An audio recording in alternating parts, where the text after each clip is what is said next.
Hello, today I will talk about Ofili, a British artist who was born in 1968.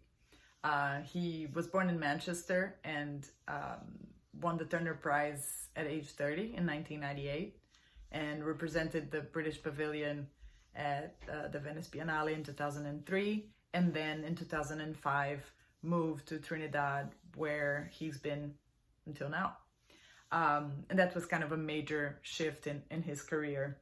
So this is Ofili, and he was part of the YBA, the Young British Artists, associated with, Damien Hirst and Tracey Emin. And in the beginning of his career, he became famous for the unusual materials that he would use in his paintings. So glitter or map pins, and most famously, elephant dung. And this was an image that he made of Doreen Lawrence, a woman who had lost her teenage son who had been murdered. It was called No Woman, No Cry. And another of his very famous early works was the Holy Virgin Mary, who also was being held by elephant dung. She was, a black Virgin Mary and surrounded by cutouts from porn magazines. And when it was presented at the Brooklyn Museum in '99, it was super controversial, and the mayor at the time, Rudy Giuliani, suggested that the museum should be closed. So that helped him become very famous and was very talked about. And then in 2015, he had this amazing exhibition, Night and Day, at the new museum, where you could totally see the influence of the lush landscape of Trinidad in the paintings. So it was basically like this one floor in the museum was entirely purple with this amazing landscape, and it was really like entering a dream or a different reality.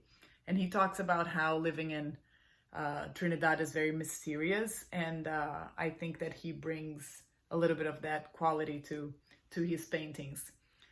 And then in 2017, he was commissioned to do a tapestry that was presented at the National Gallery for 6 months, and it's called The Caged Bird Song, because in Trinidad they have 470 species of birds in 2,000 square miles. They are like, Trinidad is the most densely populated island in the world for avian species. So people carry their caged birds around, and there's like singing competitions. And something that I really love, especially thinking about quarantine, is that Ofili suggests and asks, what is sweetest, the song of a bird who's in a cage wishing for freedom, or the song of a bird who's already free? And of course, the title also made me think of Maya Angelou's autobiography, I Know Why the Caged Birds Sing. So in this painting, that was a watercolor that became this tapestry and took almost 3 years to be done, again, he sets it over a background painted in black and white with beautiful kind of hybrid male-female figures. But in the tapestry, it's like a triptych, which again references, the Trinity, and we see two figures holding a curtain as if they were revealing a secret, maybe a tropical version of Adam and Eve in paradise. And here we see the couple. So the man is holding the guitar and the woman is holding this cocktail glass and drinking something that is falling from the sky.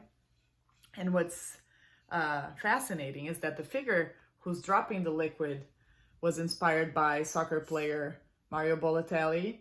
He was adopted by an Italian family when he was 18. His parents were from Ghana, and he's such an icon. So for Ofili in the painting, he has this presence almost of a demigod, and you can see he's crying in the photo, and here kind of the evolution of the image.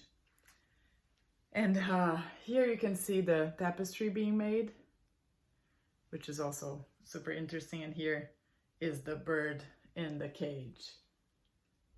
And then to finish, I wanted to read a quote by Maya Angelou where she says, "The bird doesn't sing because it has an answer, but because it has a song." So that's it for today, and thank you for watching.